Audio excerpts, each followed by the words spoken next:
ఏకం కావాలి రాజకీయ పార్టీలు, జనగణన కుల జనగణన జరపాలని, చట్టసభల్లో బీసీలకు రిజర్వేషన్ కల్పించాలని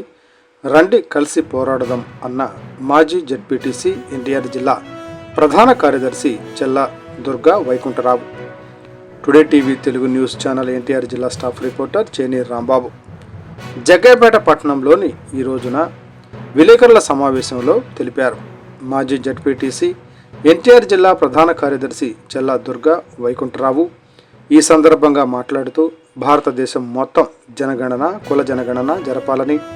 చట్టసభల్లో బీసీలకు రిజర్వేషన్ కల్పించాలని, అన్ని రాష్ట్ర ముఖ్యమంత్రి ప్రతిపక్ష నాయకులు ముందుకు రావాలని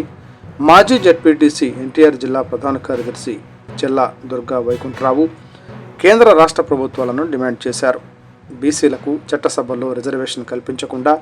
అగ్రవర్ణాల ప్రజాప్రతినిధులు ఊహాత్మకంగా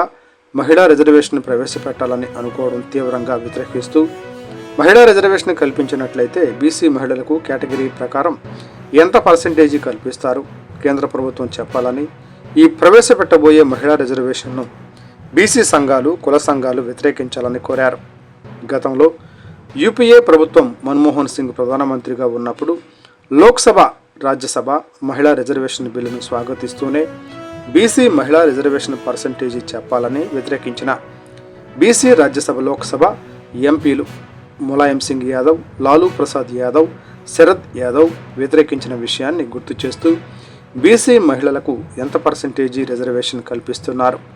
చెబితేనే మహిళా రిజర్వేషన్కు ఆమోదం తెలపాలని, లేనిచో మహిళా రిజర్వేషన్ డీలిమిటేషన్ చేసిన అగ్రవర్ణాల భార్యలకే అవకాశం వస్తుందనే విషయాన్ని ఎస్సీ ఎస్టీ బీసీ మైనారిటీ ఎంపీలు గమనించి రాజ్యసభ లోక్సభలో గళం విప్పాలని హితవు పలికారు. కేటగిరీ ప్రకారం రిజర్వేషన్ పర్సెంటేజ్ అంతా తెలియజేశాకే డీలిమిటేషన్ జరపాలని ఈ సందర్భంగా కోరుతూ, ఈ విషయంపై పార్టీలకు అతీతంగా అందరూ కూడా ముక్తకంఠంగా మరి ఈ విషయంపై అందరూ కూడా మాట్లాడవలసిందిగా కోరుతూ సెలవు తీసుకుంటాను.